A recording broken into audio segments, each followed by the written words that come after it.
People have eaten whatever they could find to survive, but some of history's most ingenious meals have been completely forgotten, while others were so bizarre they deserve a second look. From creative wartime rations to surprisingly resourceful recipes, we're uncovering them all today. Starting off our list, we have squirrel stew, something that was actually extremely common to be witnessed to during the Great Depression. Now, you don't really need me to tell you that all we associate with the Depression is basically a chronic state of financial doomsday. What you might not know is that people reacted to the circumstances they were PT in by picking up some interesting skills, and among berries, mushrooms, and wild game, people also began to hunt for squirrels. Yep, all those post-apocalyptic thrillers got something right. In times of dire need and stress, people definitely do turn to squirrels. Making squirrel stew was not something that had gotten popular just in rural areas and the outskirts of civilization in America. It was also something that had begun to become popular in urban areas as well. But really, one has to ask, how does a squirrel taste? The stew that people would make back then was as poor man's food as you could get, so we're really just working with the bare-bones flavor of the meat itself. Most people described squirrel meat as being mild, salty, and tender, but not overly gamey, so I think as far as taste goes, it passes. Now, I'm not really too sure what you've heard about hardtack, but as far as do-it-yourself crackers go, this one is pretty hard to beat. Take some water, salt, and flour, which people have been finding substitutes for since my great-grandmother was alive, and just a little bit of patience, and you can make a pretty long-lasting cracker. It's a wonder what a basic combination of pantry staples can do for you.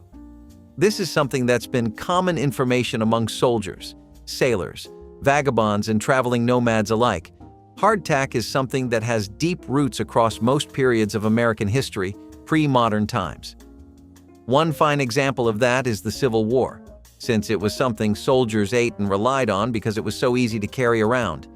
One downside of it, though, was that it happened to be so hard that you had to pretty much soak it in something each time before you could take a bite, so they'd have to keep water handy. Another one was that they seemed to attract worms, but hey, for food that is probably actually worth less than some dirt, I think you can't really do much better than this. Now, hobo stew, on the other hand, was this Depression-era classic that every worker, farmer, and struggling citizen was well acquainted with. This one has the usual criminals too. A bunch of vegetables that you barely foraged, scraps of meat you've been holding onto for weeks now, and whatever bits of canned goods you have left all put into a pot and roasted over a warm fire. It was something that emphasized not needing any fancy kitchen tools or appliances like a stove or oven. A lot of homeless culture was dependent on recipes like hobo stew, which could be made with pretty much anything. See, back then, they also used to keep fires going all the time to help shelter from the harsh temperatures. And nowadays, you have a lot of anti-homeless architecture, so it's not so common, but railway tracks used to be full of people cooking up this stew. Unemployed workers from the Depression, the Dust Bowl, and people struggling with the inflation from the war were all pretty familiar with it too. It's an easy stew that adapts to pretty much whatever you have in your bag, and the recipe is less fixed ingredients than just having a pot and some fire. Bread and drippings were pretty much the same. Food that you scraped together and barely assembled with whatever bits were available to call it a meal, or at least something that could resemble one. See, a lot of the names for these things like bread and drippings or hobo stew, they're just regional nicknames that manage to stick. The idea has been floating around across not just America, but a lot of parts of the world. This one typically did a bit better in Uncle Sam's backyard because it happened to rely on the old reliable, namely bacon grease, and as you know, we're nothing as a country if not a land full of people who have a deep-rooted appreciation for bacon. Plus, throw in some beef drippings, lard, or just a little bit of canned beef if you can spare it, and you have yourself a pretty decent meal. People coming back from a long day at the factory or laborers who were picking up work around town wherever they could would usually come back to this, and it was a pretty decent way to keep your wallet and your health in check. You got fat, protein, and carbs all in one, and there were worse things to eat in the name of preserving money than bread and some beef with a little bit of grease on it. You might be surprised to find out that some people actually put sugar in there, though, and some diners would serve a drippings toast with a bit of sugar on the side as a cheap breakfast. Apparently, it really took. Now see, next to corn and bacon, You pretty much have potatoes as the only valid contender for being the nation's best friend as far as food is concerned. When haven't potatoes been there for us? And if you want to talk about how they help save money, let me introduce you to potato cakes, which were really just one of the best ways to repurpose leftovers that you could ever come across. The last thing you want to do when finances are running tight is be wasting food, right? Wasting any kind of bread, meat, curry, gravy, potatoes, anything? Well, not only were these bad boys ridiculously easy to grow just about everywhere across the nation, they also happen to be stupidly versatile and adaptable to your situation. Don't have an oven? No need. What people would do is take leftover mashed potatoes and just repurpose them by making potato patties and essentially just make pancakes out of them. They were served in diners, homes, restaurants, breakfast clubs, and a lot of other places as a really economical breakfast. You throw in some maple syrup and apple slices, and you have yourself a full meal, really. I'm really not overselling you on the whole versatility thing. Potatoes have a stacked resume, and I mean stacked. Boiled cabbage and potatoes was literally another commonly used way of repurposing potatoes or just making something out of a very limited supply of ingredients. Boiled cabbage and potatoes is one of the most fundamental and economical meals across all of American history, especially among people that come from humble backgrounds and tight-knit communities. It's a dish that consists entirely of potatoes and cabbages being boiled together with some added seasonings and fat, and in fact, most people would grow their own cabbage and potatoes even in cities thanks to things like victory gardens. If you did have that kind of convenience and you could manage to grow your own produce, you could essentially have one meal free if you added this to your regular routine. Just a little bit of meat helped a lot with this as well, as if families could manage to afford some. They would usually throw in some ham hock, bacon, or pork for a little smidgen of flavor.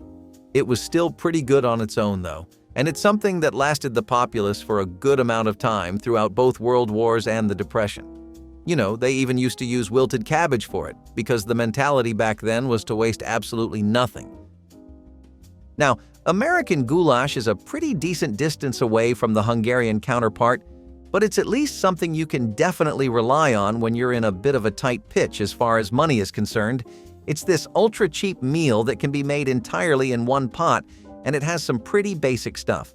This is definitely pushing the definition of what it means to be poor man's food, though, because let's be honest, who fits the definition of in poverty and has macaroni and ground beef lying around? I think this is more for middle-class or working-class households that manage to find themselves in the occasional tough spot. At least, that's how recent times would have you think of goulash. If you start going back far enough into our history, though, it makes sense why this was considered poor man's food. And it makes more sense when you consider that neither macaroni nor beef were even close to being financially stressful purchases. Hungarian goulash was a paprika-heavy beef stew, but the standards for what was considered an authentic rendition got looser over the years. It started to become known by different names too. In the South, they called it slumgullion, and as people started to make it with canned ingredients, the original Hungarian roots got more and more diluted, while it became more and more affordable as a meal. Dandelion green salad is a classic example of how stressful situations can bring out skills you didn't know you had. Now, the practice of foraging is something that goes all the way back to early settlers and Appalachian families who were heavily dependent on what they could scrounge up in nature's backyard. If you went to Pennsylvania in the 50s, it was a pretty common salad there too, and dandelions actually used to be sold throughout the 20th century in a lot of supermarkets. So let's just say it's not too far off to say that this salad has been a mainstay. See, the thing about it is that it's pretty hard to beat. Dandelions aren't the kind of plant you really have to try to find. They're easily available, and you barely have to look further than your own backyard to find some, so that makes them free, easy to cook, easy to find, and not too bad to eat. Now, how do you really compete with that? As far as nutrition goes, this is a good example of a nepotistic baby. It takes just a little bit of vinegar, salt, and an egg to really make it look like you got some takeout too, when all you did was go plant picking for like 20 minutes. Cornbread and milk is pretty much what you would expect. Hey, let's say you want breakfast, and you really aren't feeling the typical routine of toast and some sugar. You want something sweeter, softer, a bit more gentle on the taste buds and stomach? Cornbread is something that people just happen to have laying around, you know. It's like that one resident rat that never manages to leave the building, only this time it's a lot more homely and tolerable. With cornbread and milk, all you really do is just crumble it into a bowl and then douse the whole thing in milk, and then you just get to eating. It's a lot like soggy cereal, and it's a pretty good way to repurpose some bread and make sure none of it goes to waste.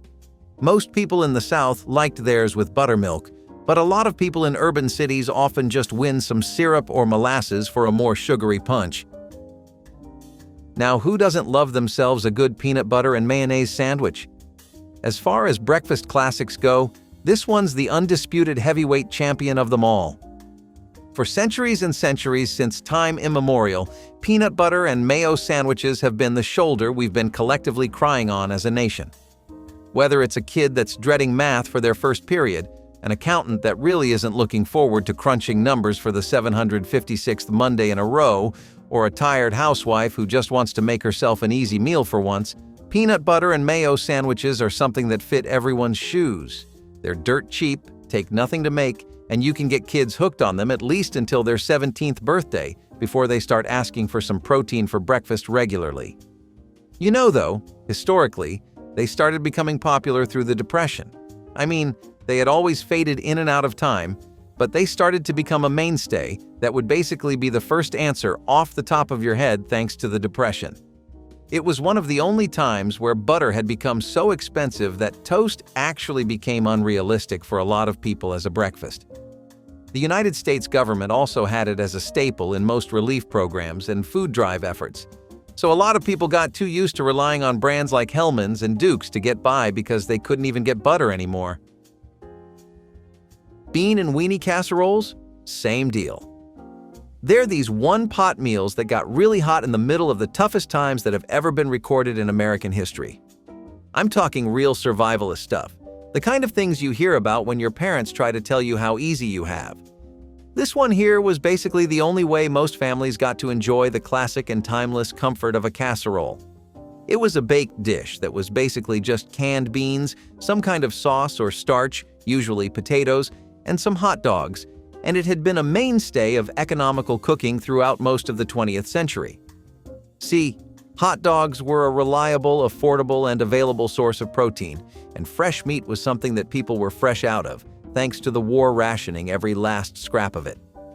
Canned beans, on the other hand, were a pretty decent substitute for traditional protein sources, and casseroles were a way for families to stretch ingredients and feed every mouth in the home. Depression-era recipes stayed pretty self-contained to the time they were born in, but in the 60s, this casserole got brought back, half out of nostalgia and half because boxed baking mixes and canned soups went together like bread and butter. Strangely enough, rice and raisins were a bit different. They weren't really as preferred as casseroles, but they definitely got the job done. It was a dish you made when you had a craving for something sweet, and you couldn't even begin to afford the first ingredient on the list for a simple cake. In most places, like Pennsylvania Dutch kitchens, it was something that people saw plenty of throughout the week. How could they not? How do you really get cheaper than rice, raisins, and some milk thrown in together to make something that vaguely resembles the texture of pudding with the consistency of porridge? I mean, sure, a lot of people in the southern and midwestern parts of the country were used to that kind of thing. You know, you had your Amish, you had your Jewish folks, but still, most people associated raisins with different kinds of desserts entirely, so it took a while to warm up to this, but hey, it was something that people thought was comfort food back in the day, and it definitely made a lot of room for rice pudding to get cozy up in people's dessert preferences later on. Cabbage was something that was just as much of a team player as potatoes. You could have cabbage and noodles too if you felt like you had more than your fair share of starch. People used to call it haluski in Eastern European circles. Funnily enough, it's something that was popular in Europe too. The trick this time is to just take some egg noodles, onions, and fried cabbage, and put it all together. It's something that was really dominant throughout the Appalachian region. Lots of people who had cultural ties to recipes like this growing up, such as Slovak, Polish, and Hungarian folk, were pretty fond of it. Plus, the way a lot of these immigrant communities worked, whatever knowledge they had of their homeland's food, They would often share it with the crowd and enrich the country that way. It got really popular at church potlucks too, one of the biggest reasons being that it had no meat, so it was always incredibly easy to make. You can't be more of an open book than Depression-era ketchup spaghetti. It's pretty much exactly what it sounds like, and what you see is indeed what you get. You cook some spaghetti, and you toss it with ketchup this time around instead of your usual marinara sauce. Families that were struggling with their finances during the Great Depression and World War II would rely on dishes like this, especially when canned sauces were either just not that common or they lived in areas where it wasn't as available. Ketchup was a pretty good alternative to an otherwise expensive tomato sauce, and ketchup spaghetti became something that people loved thanks to how it only managed to use 2 ingredients, both being really cheap. I'm sure some of you have even had this as school lunch or dinner, or both in a row. Plus, soldiers during World War II?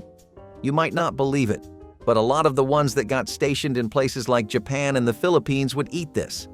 Nowadays, some people still make it as a retro throwback, but back then, it was pretty standard poor man's food. See, it doesn't matter if your wallet's looking thin, and you could go for 3 horses, work is work, and that's why people had lard sandwiches. You had to have something to get you through the day, and there was nothing that was high in calories or as cheap as a lard sandwich. It was a simple enough sandwich that just had rendered pork fat and some onions or sugar. Lard happened to be a decent deal more affordable than margarine and butter too, meaning that it became a real mainstay for low-income families. It gave a lot of manual workers some energy that they needed to keep earning a fair day's pay, and nutrition can really be something that gets locked behind a paywall. It might be something that goes over our heads, but the way we eat really is a blessing. A lot of people couldn't afford the finer, cleaner, and healthier ingredients that would constitute a healthy diet. It meant that they had to rely on things like this, even though eating that much lard for so long did have its own consequences on a lot of folks. But hey, what can you do? Those lights have to stay on somehow. Consequences be damned.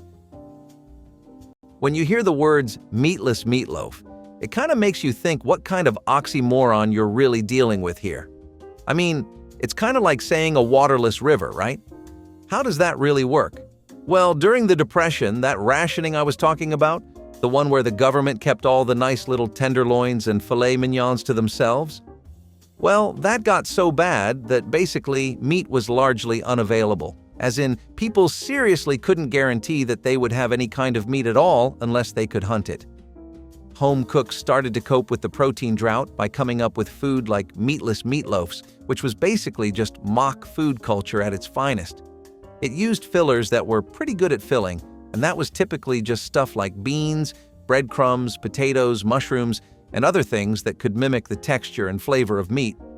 Ground meat was too expensive, and people began to start making things like peanut, cornmeal, and lentil loaves. I mean, yeah, lentil loaves. It really was a thing. I couldn't imagine it, but hey, it might just be worth a shot. Hush puppies sound really cute at first, and when you look at them, that notion only gets enforced even harder. These deep-fried cornmeal fritters have a way of being perfectly crispy on the outside, with a shimmering golden to complement that, and being as tender and smooth as butter on the inside. This is as much of a Southern classic as you'll ever find, so much so that I'm not really even sure how this ever went out of style. I know people in some corners of the South still make it, but it's definitely the one dish on the list that fits the bill the best. This is authentic poor man's food. Cornmeal was so inexpensive and available, especially in the South where most places sold wheat flour just for a few more cents. Hey, it may not seem like much, but adjusting for inflation, it would mean something to you too. Hush puppies were like anything else on this list. They made the best use of a lot of cheap ingredients that you could find in just about any grocery store. Frying a bit of all of those together and combining it into one singular dish meant that things like hush puppies were a great way to pass the days by. Lots of people have considered where these originated from. Some claim that Confederate soldiers active in the Civil War were responsible for popularizing fried cornmeal balls, whereas others claim that Cherokee and Creek tradition had references of similar corn cakes. Either way, these rocks. Shepherd's pie is one that needs no introduction. You've all seen those layers of ground meat and had enough of those vegetables to last you a lifetime.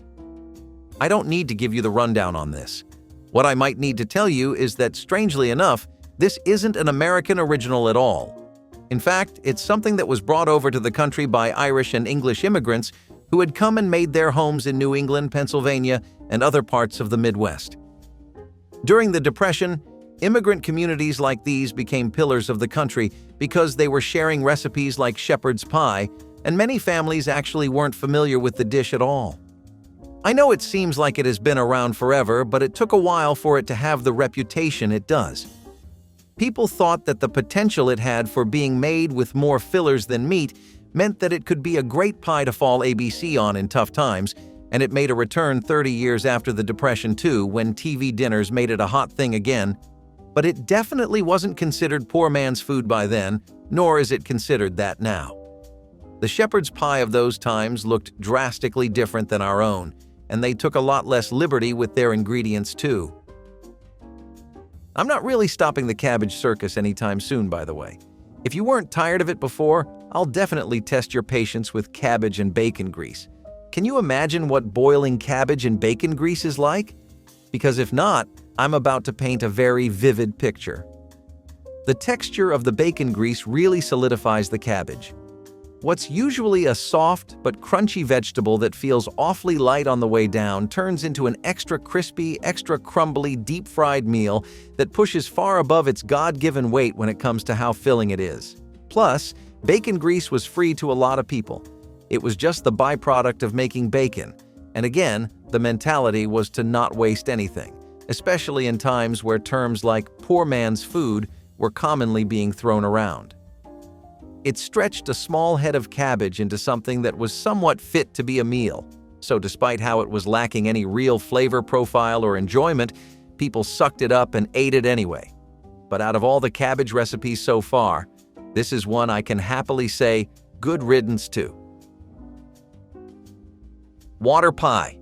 Yep, that's it. That's the whole thing. A pie actually made of water. No, it's not a crust filled with water that's been somehow baked to look like a pie. It's a Great Depression-era recipe. Again, you'll find some real out-of-the-box, unorthodox stuff if you go through the Depression. This one really tested the limits even for that time period, which is saying something. Either way, water pie was really just a dish made out of sugar, flour, and butter, or butter substitutes and hot water. The idea was to make a pie that had a custard-like filling, and water was supposed to replace milk in the equation. You just took an unbaked pie crust, usually made with lard or some other shortening-based crust, and then poured in all the aforementioned pie ingredients and stirred it ever so gently.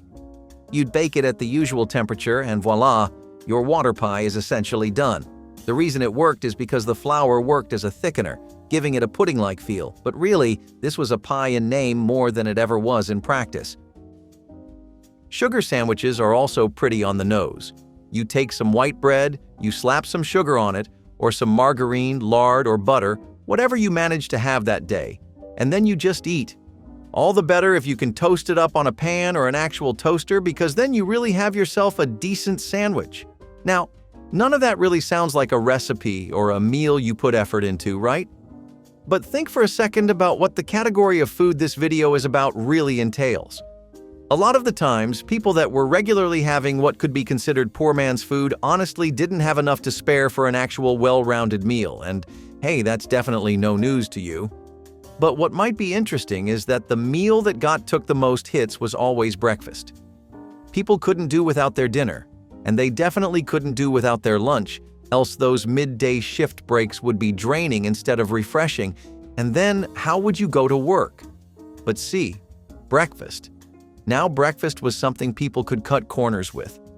Still, folks tried what they could with sugar sandwiches. Couldn't always spice it up too much, but sometimes a little honey, a little jam, some cinnamon, it would go a long way to making things less boring. If you turn the page over to the soup side of things, you'll find that we have some pretty interesting specimens. One of those was cracker soup, or otherwise known as poor man's soup. And it was essentially just a no-nonsense dish that was made using hot water, butter, some pepper, bouillon if you could spare it, and some saltine crackers. It wasn't even something most people would call soup on one of their worst days. But the kind of days people were living when they had food like this were a lot nastier than any definition of worst they could cook up. Speaking of cooking things up, this was actually something that got popular in the military too, specifically because it required nothing to cook. Hey, it wasn't just something that the military happened to enjoy. A lot of families actually thought that cracker soup made for some pretty good sick food. It was light on the stomach, couldn't do anything to you that wasn't already happening, and it was pretty refreshing if you had a nasty congestion. Despite the fact that it has practically zero nutritional value, something about it, maybe the placebo, maybe the hot water, felt awfully refreshing. Poorman's pasta is actually a really ingenious dish on top of being really inexpensive. The idea was to make a pasta that worked like a lot of these other recipes, in that it could adapt to whatever you had on hand. Pasta was a shelf staple that was also cheap, and it barely cost a few cents per packet, so it became a go-to for a lot of families. In this pasta, people threw in breadcrumbs, which was supposed to be a substitute for cheese, but let's be honest here. Even if you try some good old-fashioned perspective changing, this doesn't really hit even close to the same way cheese does. Next, you had garlic, onions, and red pepper flakes, which, believe it or not, actually make for a pretty nice combination, even if it is an awfully simplistic one. This is something you would see a lot more often out in the streets of, let's say, New York or Chicago. It's what families ate when they could never afford actual pasta, because either the meat made it too expensive or the sauce was too imported and therefore just had to be overly expensive. People don't really make this anymore because one of its biggest benefits, that it takes no time to make, is something you can easily find with pre-made pastas available in stores now, and those taste a lot better. It was still a good soldier for its time, though. Cornbread is a God's gift. You can spin it 1,000 different ways and people will eat it up like it's God's last gift to Earth each time. It really just speaks to its own raw talent, honestly. One of the best pairings you had for it was cornbread with blackstrap molasses. This is a true Southern survival meal, and it makes ample use of everything you would find in the area. You might be wondering what's so different about these molasses that they deserve their own label. You see, blackstrap molasses are pretty much what happens as a side effect of sugar production, and sugar making is something the South is deeply acquainted with. Where does that leave us? With a lot of blackstrap molasses. Now, unlike cracker soup, this was a dish that actually had an incredible amount of nutrition for how bare bones it was. Molasses and cornbread have long been a tradition passed down by sharecroppers of all backgrounds across the country, but it was things like this that really solidified them as a crucial part of America's lore. People thought these were medicinal too. A lot of folks believed in the ability of these molasses to help prevent anemia, which I'm not too sure why, but maybe some of you with a more medical background can help me out with that one. It's not something you'd find today, but hey, I'm sure someone still makes it out of nostalgia. Rice and vinegar is a pretty low-cost meal that takes nothing and works to make rice a bit more interesting than it would be on its own. It's like Ted and Barney from How I Met Your Mother. One of them just works better when it has the other one to bounce off of, and we all know who Barney is here. Anyway, it's an idea that we pretty much got from Southeast Asian immigrants and people who were coming in from China and Japan. It was a lot more common for them to eat rice and just rice with nothing else as a full meal. Now, this was something that took Americans a lot of getting used to, but with enough vegetables left over, a wallet that's screaming bloody murder, and a stomach that's roaring even louder, everyone's standards make room for the unfamiliar sooner or later. Vinegar pie is the rather odd dish on this list that proves that at times of desperation, anyone will eat anything. Vinegar pie started spreading infectiously out of states like Pennsylvania in the start of the 1930s and tops even dandelion salad when it comes to being budget-friendly. All you would need is an open crust, vinegar, sugar, and some eggs to create this unique pie. To cover the mediocre taste, people would coat the crust with a meringue. It was an affectionate treat to bring in case of a celebration and was easy to make if you had a sweet craving. The dish was also pretty delicious if you were able to get over the sour vinegar taste and focus on the meringue. People really wanted a sweet treat at the end of a hard week spent cutting corners and working long hours, and small joys like vinegar pies were what kept people sustained. If you believe that eating insects is a modern, sustainable practice, you are wrong. In the Dust Bowl, crispy fried grasshoppers were not a joke. They were a staple food. During the poor harvests, and when meat was hard to come by, farmers looked to the hordes of grasshoppers feeding on the crops. Talk about revenge dining. Hunting grasshoppers was a family event, and when you had gathered enough grasshoppers in a bucket, then the cooking process started. They were washed, marinated, and then fried to a crisp golden brown. The result? A crunchy snack that contained protein and was not too shabby if one didn't consider what they were consuming. Grasshoppers are in fact a form of superfood as they contain high protein, iron, and good fats. The Dust Bowl families were not consciously trying to innovate, but they were able to feed themselves in a way that many others could not. Also, if you fry anything, it automatically becomes at least 50% tastier, doesn't it? Nowadays, insects are being considered as a source of food, but in the past, crispy grasshoppers were a means of feeding oneself. So, for onions stuffed with grape nuts, you needed nothing that fancy, not even a lot of seasoning outside of your basic salt and pepper. All you needed was 1.5 cups of pork sausage meat, some melted fat, ketchup, and if you could spare some strips, then bacon. Of course, the key player, grape nuts, would come later when the onions would be chopped and diced mixed with the sausage and the other ingredients. This was then baked for around 40 minutes, and the outcome was a resounding yes from everyone at the dinner table. Dishes that were simple but incredibly effective at filling everyone and leaving them with a happy smile were the holy grail of the 40s and 50s. Back in the day, when you were out of just about everything except sugar, flour, and fruit, a vinegar cobbler was your only option. No surprise that it was also known as one of the famous desperation pies.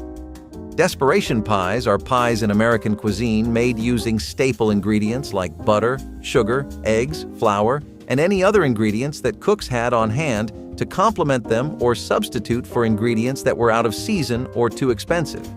These pies were more common before refrigeration and canned pie fillings, and during times of hardship like the Great Depression and rationing of World War II.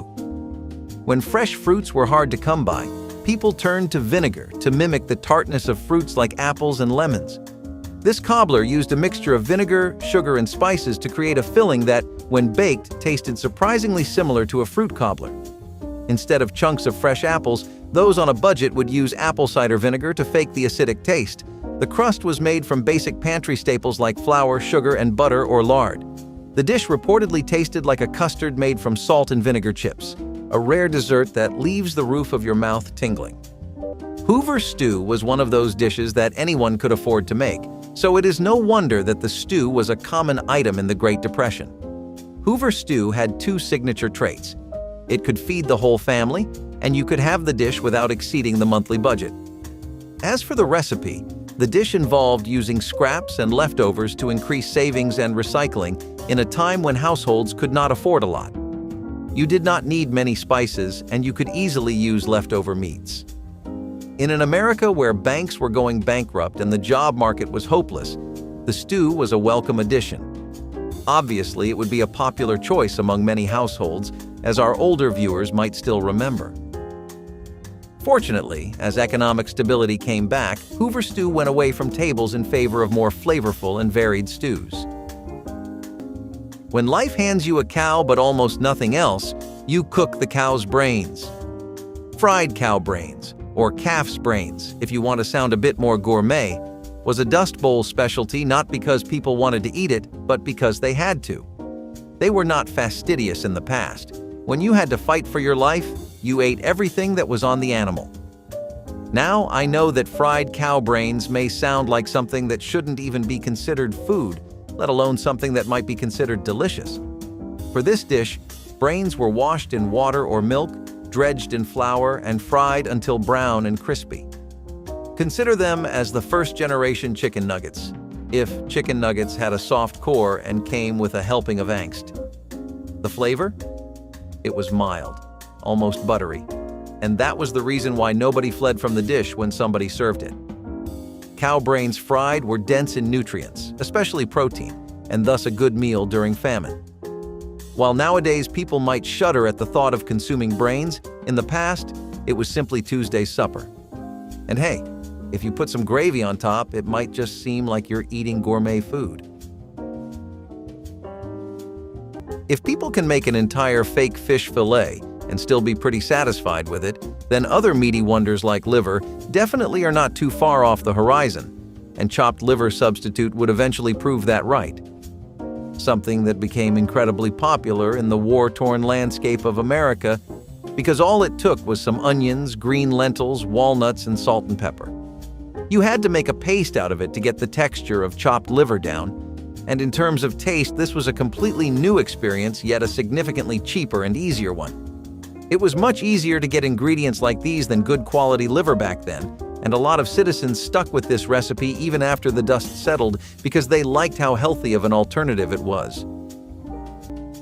Up next, we have a dish that was all about making the most out of simple ingredients: spaghetti, boiled carrots, and white sauce casserole. It can be argued that Eleanor Roosevelt did the best she could during the Great Depression. The First Lady promoted dishes to encourage savvy homemakers, such as a casserole made from spaghetti, boiled carrots, and a simple white sauce of milk, flour, salt, and butter. The spaghetti had to be cooked for 25 minutes. The idea was to get the noodles mushy so they paired nicely with the boiled carrots and a penny's worth of creamy sauce. The result? A vehicle for nutrition and nutrients. Families loved this dish because it was versatile and could easily be modified based on what was available. It was a great way to fill up hungry bellies without breaking the bank. It still makes a pretty delicious meal for potlucks, so if you want to impress everyone with something easy to whip up, the spaghetti, boiled carrots, and white sauce casserole will do. Then came the cornmeal mush, joining pies and stews on the list of economically sensible lunches. When times are tough, porridges become a very enticing meal, as affording bacon strips or other meats for breakfast was out of the question. Even if you got cheap beef jerky, you did not know if it was good and clean meat, and typical American breakfasts like grilled bacon and eggs were losing popularity due to price constraints.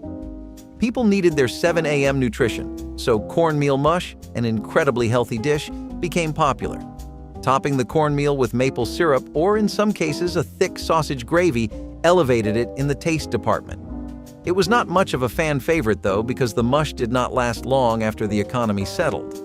Once people could afford better, they definitely went back to their regulars. If you believe that using every part of the animal is a modern concept, you are mistaken. Dust Bowl families were not sparing any part of the pig, including the snout. Pig snouts breaded might sound like something you dare a friend to eat, but during the Great Depression, it was a delicacy. When meat was a rare commodity, the snout was a cheap source of something meaty, chewy, and quite palatable. The snouts were washed, cooked until soft, and then breaded before being deep fried to golden brown. The result? A crispy outside and a very tasty meat on the inside. Well, yes, the texture may have been somewhat unusual, but when you are hungry, you don't mind. Real quick, if you're loving this content as much as we loved making it, hit subscribe to stay connected and help us reach even more amazing folks like you. To Dust Bowl families, pig snouts breaded were not just edibles, but a way to pay tribute to every pound of what little they had. No part was wasted, while such meals ensured that scarcity became resourcefulness. Nowadays, breaded pig snouts can be found only in some culinary forums, but they are a vivid example of how people tried to feed themselves when there were no chips, but snouts. Would I try it? To put it in perspective, if my grandma was to prepare it with a wink and a smile, I'd be willing to take a bite. Indeed, when you survive, you become brave and perhaps a little curious. But would you try it? Leave us the answer in the comments below.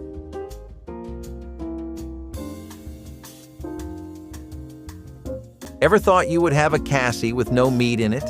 An economy loaf is just that, and we could not have named it better if you put a gun to our head.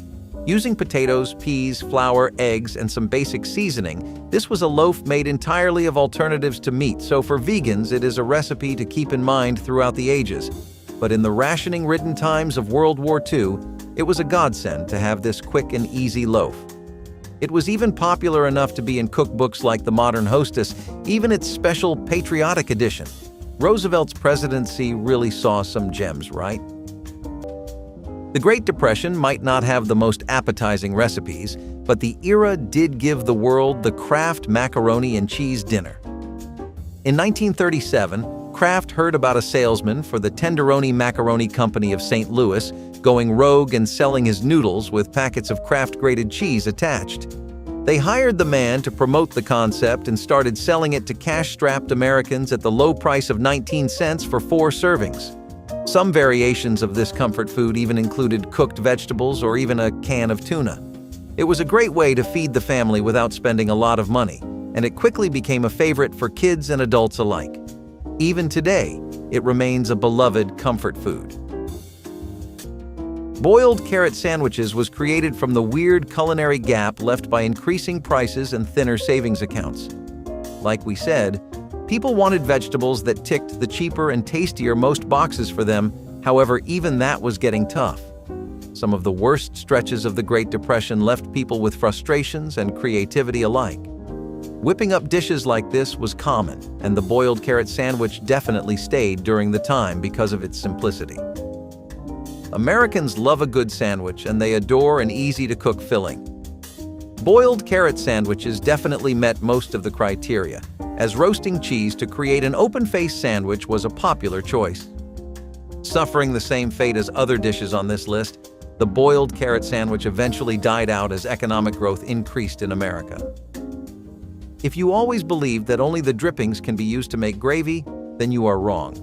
Blood gravy was a Dust Bowl staple that created a meal from the most unappetizing of ingredients, animal blood. Sound intense? It was. But back then, farmers couldn't afford to waste a single drop, literally. Blood gravy was produced by drawing fresh blood from animals, particularly pigs or cows, and then mixing it with flour, milk, and spices to make it into a thick paste that was served as a relish. Served over biscuits or potatoes, it was rather tasty and rich in nutrients, which came as a complete shock. During a period when people suffered from a lack of iron, blood gravy was, in fact, a sort of multivitamin. This dish was both a product of ingenuity and the expenditure of a considerable amount of effort. Getting the blood was not easy, but the meal was filling. For today's food lovers, it may be hard to swallow, but blood-based recipes are not something new to the culinary world, since there is blood pudding from Sweden and dinuguan from the Philippines. Would you try it? Seriously, I can take it if it's presented on a fluffy biscuit, and if it's well seasoned, I might be willing to try it. Dust Bowl cooks were masters of turning nothing into something, and blood gravy is a perfect example of that adage. People that grew up during World War II will know that mixing sawdust with bread to fortify it so that your supply would last twice as long is not quite the urban myth it is made out to be today, but rather a sad fact of a dark time that people would prefer to leave in the past. This was something born purely out of necessity, and a lack of basic necessities like flour. Since it was becoming so scarce across America, people's supplies of bread were running out fast and often. Bread was the only thing families had to eat too. With even that comfort gone, people took to mixing sawdust, which you could even taste in the bread. In some cases, it made the bread go bad faster, such as people when used too much of it. But in most other appliances of this technique, it worked as a filler when nothing else could be used as one. This would also set up a trend of consuming fiber in the 70s, even though most companies used cellulose fiber that was made from sawdust. So it actually does have quite a history in America. Who says you need apples to make an apple pie? Not the Depression era, folks, that's for sure. This mock apple pie was a genius hack that used Ritz crackers as the crust and a sweet, sticky filling made from sugar, cinnamon, and water. It was a budget-friendly dessert that satisfied the sweet tooth without the need for expensive or hard-to-find ingredients. Plus, it was a great way to use up those stale crackers lurking in the back of your pantry. The Ritz mock apple pie became a Depression-era favorite, despite the fact that it was a pastry imposter. How did it work? The aromatic mixture of sugar, cinnamon, butter, lemon juice, and crackers combined to convince the taster's senses that the pie actually tasted of apples. Mock apple pie actually dates to the mid-1800s. During the wintertime, when apples were scarce and dried apple stores were used up, inventive home cooks would instead use soda crackers or stale bread. The more modern Ritz cracker version came about in the 1930s. Egg drop soup for some royal courts was a show of a chef's skill. In 1930, America, the soup became a beloved soup of the masses who were struggling to make an honest paycheck. Bread from last night and eggs beaten so thoroughly that the preparation itself doubled as a forearm workout resulted in an incredibly rich soup. Sometimes, if a home cook felt particularly fancy, they would have chicken either boiled or shredded in the mix.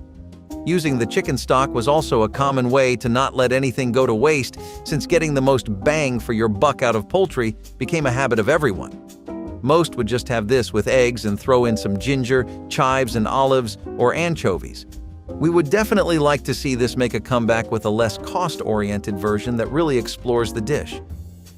Yes, you heard it here first, Skunk Stew. Even when the Dust Bowl left dinner plates empty, people were not the only ones who could not escape being eaten. Not even skunks. Now, before you start gagging, let me explain. Skunks were not the preferred source of protein, but when the resources were scarce, the farmers made do with whatever they could hunt down.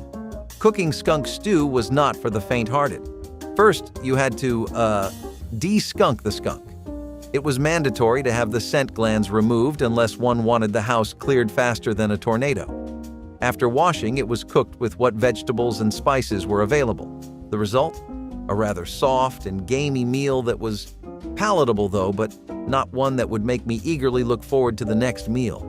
Skunks may sound like the butt of some jokes, but these animals were a good source of protein food when all else was scarce. And can you imagine? A skunk was not as smelly as other wild games like raccoon or possum. Talk about a backhanded compliment. While skunk stew appears to be the epitome of the challenge-accepted food that is popular today for the survivors of the Dust Bowl, it was a symbol of survival. They made desperation into dinner. As they say, where there is life, there is a chance to live, and sometimes to live, you have to eat the wild, literally.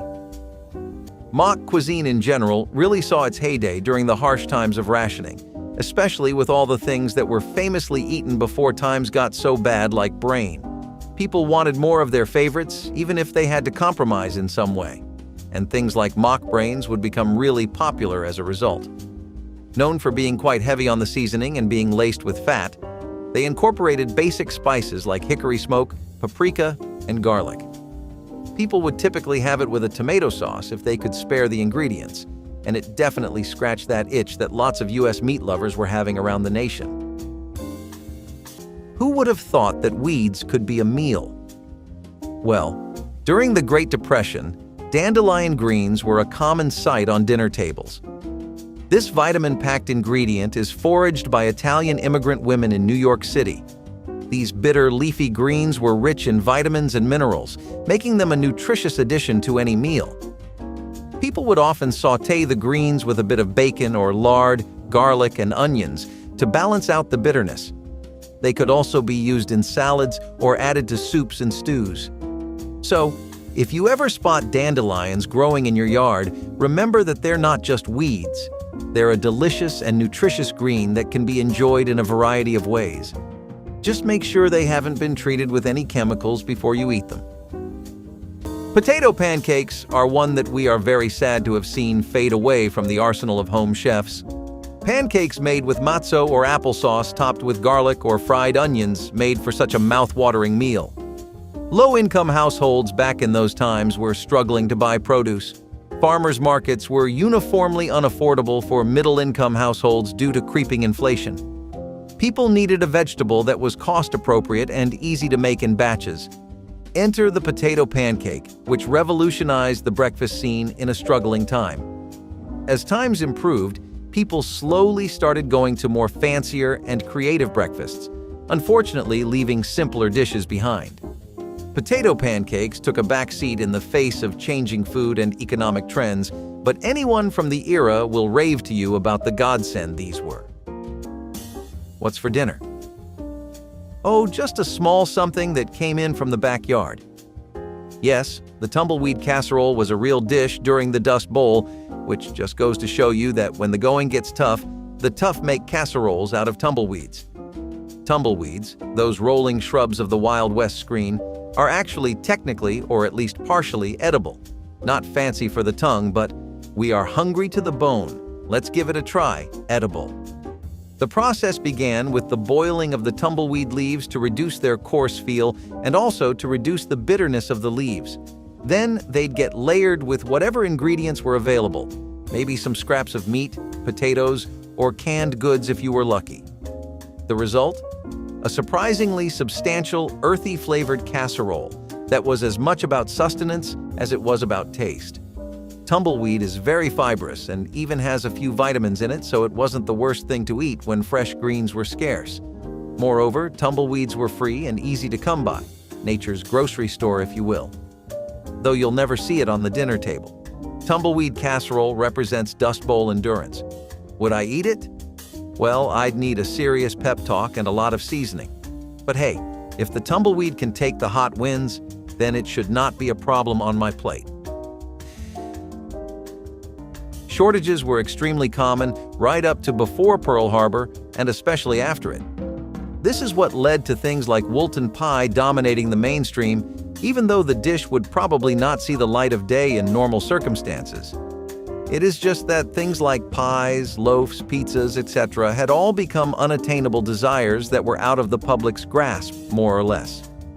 Something had to be done, though, because not only did people need to be fed, they needed to be reminded of why eating good food is one of life's best joys.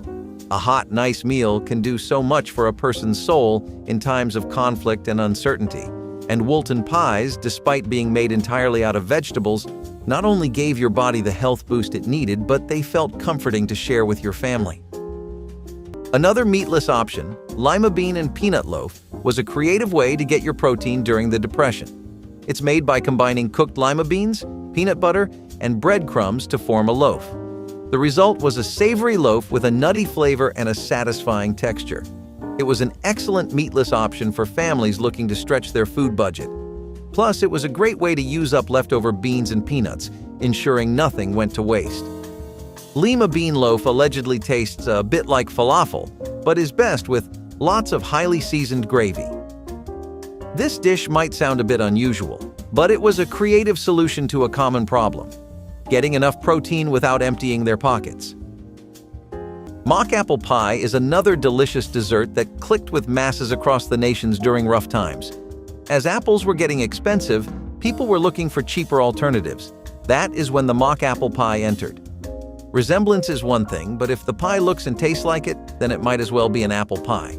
Created using cheap and the nation-favorite Ritz crackers, mixing those with some vanilla syrup, sprinkle some lemon and cinnamon to create a perfect home-baked pie fit to rival apple pie. The Depression era onwards really saw an explosion in its popularity. We cannot really blame people either. Fresh, juicy apples were in hot demand and short supply. The pie was just as cheap as Hoover stew and easy to make.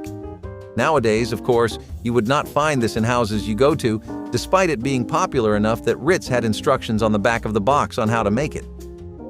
Don't underestimate the versatility of cotton. It is not only used to produce clothes. When the Dust Bowl hit, farmers learned that they could take cottonseed, no joke, it's a byproduct of cotton cultivation, and make a loaf of something that could be eaten. Cottonseed loaf was the ultimate frugal meal, the idea of turning what was essentially waste into the main course. Cottonseed was poisonous and had to be cooked to remove the poison.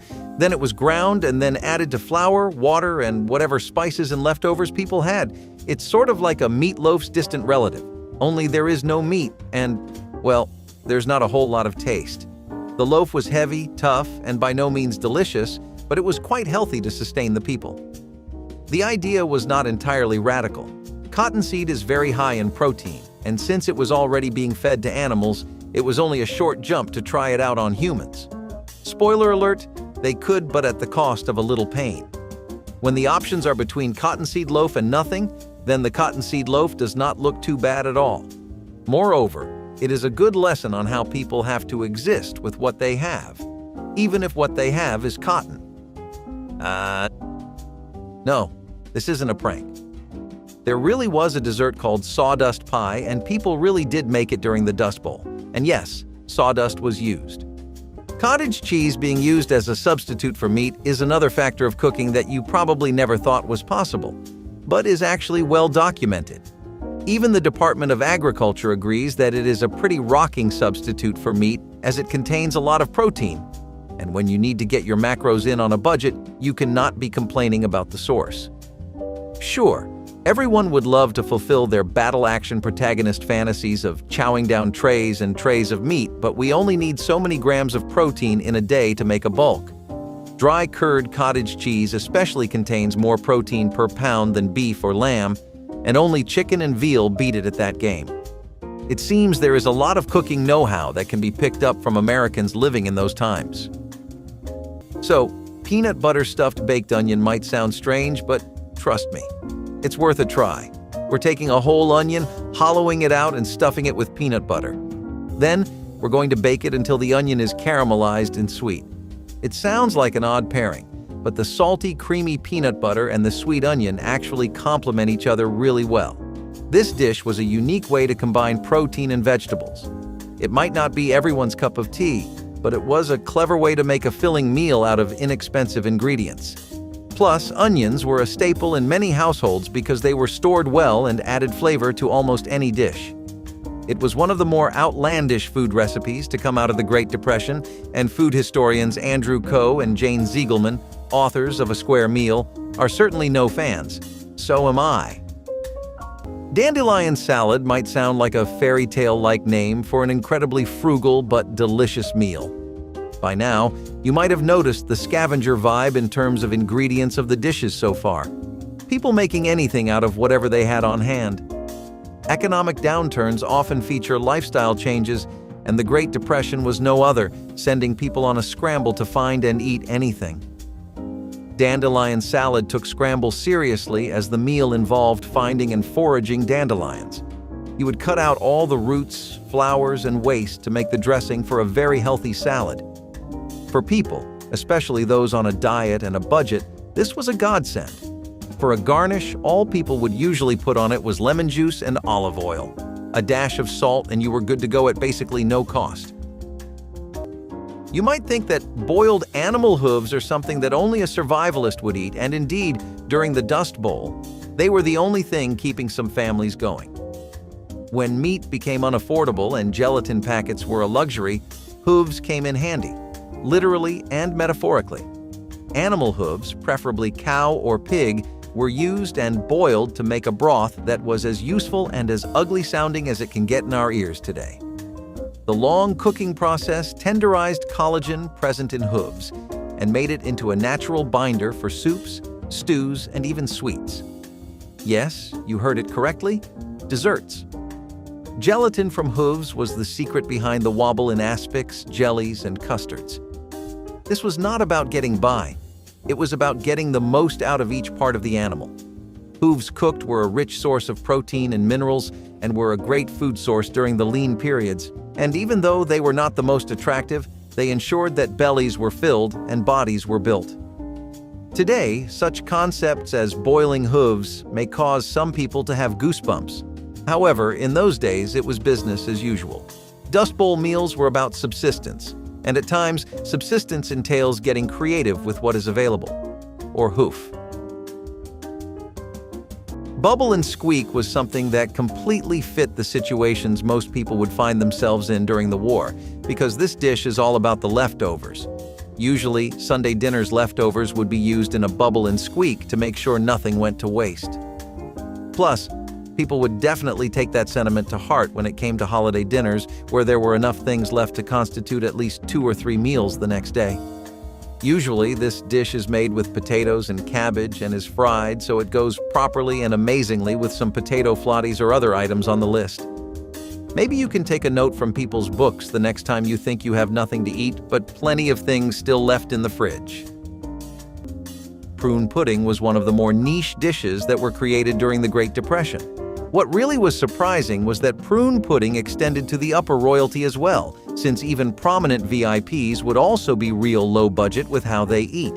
Prune pudding became very popular as a result of the efforts made by First Lady Eleanor Roosevelt, who would serve prune pudding at White House functions.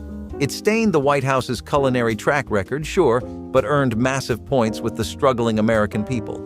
For being made of such a simple ingredient and some syrups of your choice, it was definitely one of the tastiest and cheapest meals to come home to. That wraps up the list of foods that supported poor people back in the day. Comment which food you liked the best, and don't forget to like and subscribe.